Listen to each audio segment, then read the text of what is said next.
já parou pra perceber o quanto o silêncio incomoda em algumas situações? Ele tem um peso, ele marca uma certa presença, que deveria ser o contrário. Geralmente a gente acha que o barulho é a presença de algo, mas nota que pra gente a presença se faz mais no silêncio do que no barulho. A gente se acostumou tanto com o caos, tanto com a gritaria, com as reclamações, com o blá blá blá, pipi, popopó, que quando fica silêncio, ele marca presença, ele se faz presente de fato. É engraçado, parece que o mundo ele criou uma necessidade de preencher cada espaço com uma palavra diferente. Mas é engraçado porque a gente olha para diversos autores e a gente começa a entender que de fato é no silêncio que mora a verdade. Hoje eu queria especificamente falar com você sobre algo que mudou a minha vida, que foi justamente o silêncio. Eu lembro que eu era uma pessoa que eu reclamava demais, que eu falava demais, eu me expunha demais. E eu lembro que, inclusive, no meu último emprego, as pessoas me chamavam de o Cavaleiro do Apocalipse. Pois é, eles me chamavam de Cavaleiro do Apocalipse. Porque eu vivia encontrando caos em situações cotidianas. Eu vivia reclamando ou falando que as coisas não iam dar certo. E eu falava demais. Porque, de fato, quando você fala demais, você não se escuta. E quando você não se escuta, você se perde. Acho que a primeira coisa sobre o silêncio, além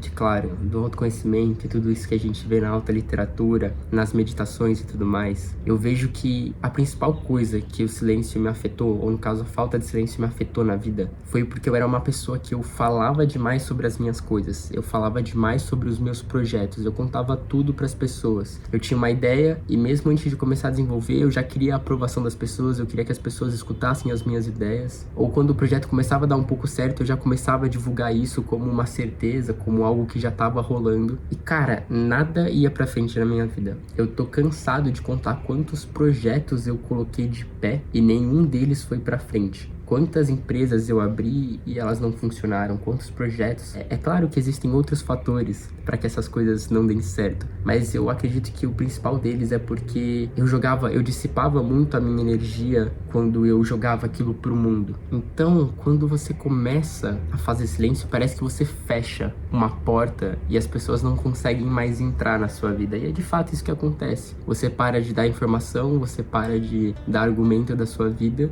e simplesmente as pessoas elas não têm mais por onde entrar. Mas é muito lógico, na verdade, né? Parece até bobo quando a gente fala, mas se a gente parar pra pensar um pouco, de fato é isso, sabe? A gente fica quieto, para de jogar as coisas pra fora e simplesmente as pessoas não têm mais acesso, elas não conseguem mais entrar na sua vida. Sem falar de quantas vezes tu falou alguma coisa na tua vida e tu não se arrependeu. Tipo, você fala alguma coisa e aí você sai da conversa e você fala, puta que pariu, eu devia ter guardado isso só pra mim, sabe? Às vezes nem é um segredo, né? Do tipo, mas você fala, putz, não precisava, sabe? Tipo, eu falei mais do que eu deveria. E aí eu lembro que tem um filósofo, eu não sei se é Nietzsche que falava isso, mas que dizia que o caminho pra toda grande ideia, né, pra todas as grandes coisas, elas passam pela verdade. E é engraçado, porque é isso, a gente vive num... Eu falo muito engraçado, né? Mas a gente vive num mundo onde todo mundo quer expor tudo, todo mundo quer mostrar tudo, todo mundo quer opinar sobre tudo. E é por isso que as redes sociais, elas dão tão certo, é por isso que o TikTok, é por isso que o Instagram, eles funcionam tão bem.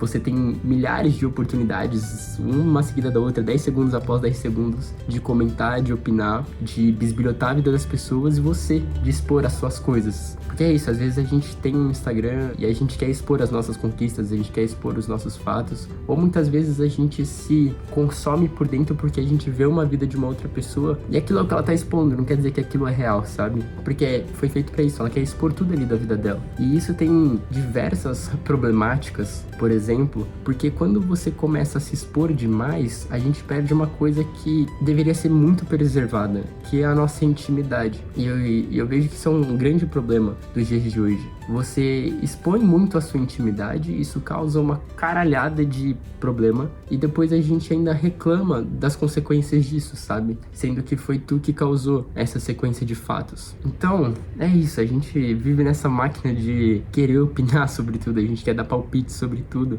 e é um fenômeno muito louco, né? Porque hoje a gente vê discussões de pessoas que nunca abriram um livro sobre um certo tema quererem discutir com um especialista que estudou aquilo há 20 anos. É muito doido. A gente vê isso isso muito em neurociência, filosofia, é que o pessoal simplesmente começa a discutir e argumentar com profissionais que estão há 20, 35 anos na área, e o cara nem sequer abriu um livro, leu um artigo na vida dele, não sabe como é estruturado um artigo científico. E o problema é que quando você começa a falar demais, você se coloca como o centro. O problema é que quando você é o centro, geralmente o centro dissipa e não recebe. Então você se coloca num lugar que não é teu, que é esse lugar de centro. Porque muitas vezes a vida precisa falar com você, Deus precisa falar com você. E é legal porque, pra quem gosta do assunto, tem diversos vídeos na internet sobre sincronicidade, sobre as formas que a vida se comunica com você através da simbólica. E até dá pra gente fazer um vídeo sobre isso, mas não vem ao caso. Mas é legal de entender esse lado, porque pensa comigo, é uma coisa muito lógica, mais uma vez. Se você tá falando muito, se você tá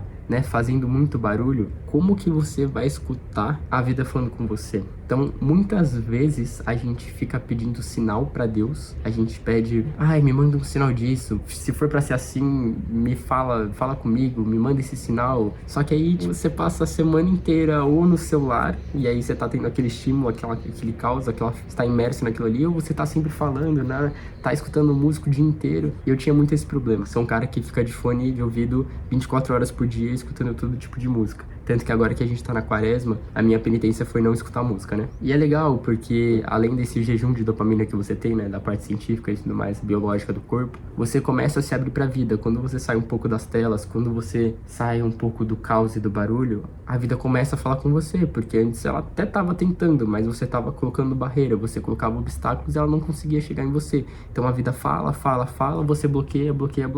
E aí quando você começa a cortar esses estímulos, você fala, opa, parece que eu tô me reconectando de novo, parece que tem alguma coisa além aqui. E era simplesmente você que não parava de causar caos e estímulo na sua própria vida. E aí a gente tem vários trechos da literatura, passagens bíblicas que falam sobre isso. Provérbios vai falar, até o tolo quando se cala se torna sábio. A gente vai ter, nossa, eu nunca lembro o nome dela, é Maria Reich, alguma coisa assim, Maria Hilke, não sei, enfim, é um nome meio complexo. Que ela fala, o silêncio ela não é ausência, mas ele é a presença de algo. E é justamente o que eu tava falando no começo do vídeo. É engraçado porque a gente tá tão acostumado com o caos que quando vem o barulho a gente fala, opa. Quando vem o silêncio a gente fala, presença. Então pra fechar esse tópico, fica esse questionamento. Se você não parar de falar, como que você vai conseguir escutar a vida falando com você? E aí eu acho que o último ponto pra gente fechar tudo isso é o ponto, acho que talvez um pouco mais clássico, que a gente escuta mais falar quando se fala de silêncio. Eu gosto muito de usar o exemplo de se você for no rio, se você for no mar e começar a remexer ele, você vê aquela água turva. Cara, a pergunta é simples, como você quer ver o reflexo numa água que tá turva? Então, como que você quer ter uma noção do que você é quando você não consegue parar para enxergar o reflexo do que você é? Você vive ali chacoalhando a água, você vive ali criando caos em meio a essa substância líquida. Você perde aquela consequência reflexiva. E com a vida é a mesma coisa, é muito semelhante com essa ideia da água. Se você vai parar para um rio, você vai olhar o rio, vai querer observar e apreciar a beleza daquilo, você consegue. Só que se você começar a remexer essa água, você não vai enxergar nada. Além de não enxergar nada, você vai afastar tudo que tá ali perto. Acho que é a Clarice Lispector que vai falar. Descobrir que o silêncio é a forma mais perfeita da fala. Ou em Eclesiastes, há tempo de falar e há tempo de calar, Então, a gente tem, de certa forma, eu acho que muita gente tem medo do silêncio. Porque a gente sabe que quando a gente tá em silêncio, a gente consegue enxergar esse reflexo. Que quando a água não tá mexida, quando a água não tá turva, quando a água não tá agitada, a gente consegue ver o reflexo. Eu acho que isso assusta muita gente. É isso, eu acho que a gente tem medo do silêncio, porque ele mostra quem a gente realmente é. Mas sem ele, sem essa pausa, sem esse respiro, como que você quer crescer? Como que você quer aprender? Como que você quer se conectar com alguma coisa que é maior? Então talvez você esteja falando demais. Talvez você esteja expondo a sua vida demais. Talvez você esteja tão ocupado tentando se fazer ouvir que você esqueceu de escutar. E aí eu queria te deixar um conselho, uma proposta. Tenta passar uma semana sem falar nada que não seja essencial. Não é pra você ficar mudo, não é pra você ficar calado, não é pra você parar de falar. É pra você, antes de falar, pensar se aquilo vale a pena ser jogado pra fora. Se não é só um pensamento intrusivo, como a gente gosta de chamar. Se não é só um mero comodismo que a gente já tem de soltar expressões, de soltar falas. Tenta reparar essa mudança que vai ter no mundo quando você falar só o essencial, só quando te perguntar, só quando falarem com você, só quando você precisar se colocar. É só se perguntar, pô, veio isso na minha cabeça, eu preciso comentar isso, eu preciso falar isso. E na hora você vai falar, pô, não, mas eu quero falar. Então você fala, tá bom, mas eu só quero falar, não preciso, então eu guardo pra mim. E aí, se você gostou desse vídeo, além de se inscrever no canal pra acompanhar outros temas e pra gente continuar essas nossas reflexões juntos, fala se alguém já passou por essa experiência, comenta aqui como que é essa experiência com silêncio, ou volta daqui uma semana quando você tiver feito e fala qual foi a diferença que você sentiu na sua vida quando você ficou em silêncio. Queria te agradecer que ficou até o final do vídeo e eu espero que a gente se veja em outro vídeo pra gente refletir sobre um outro tema. Valeu!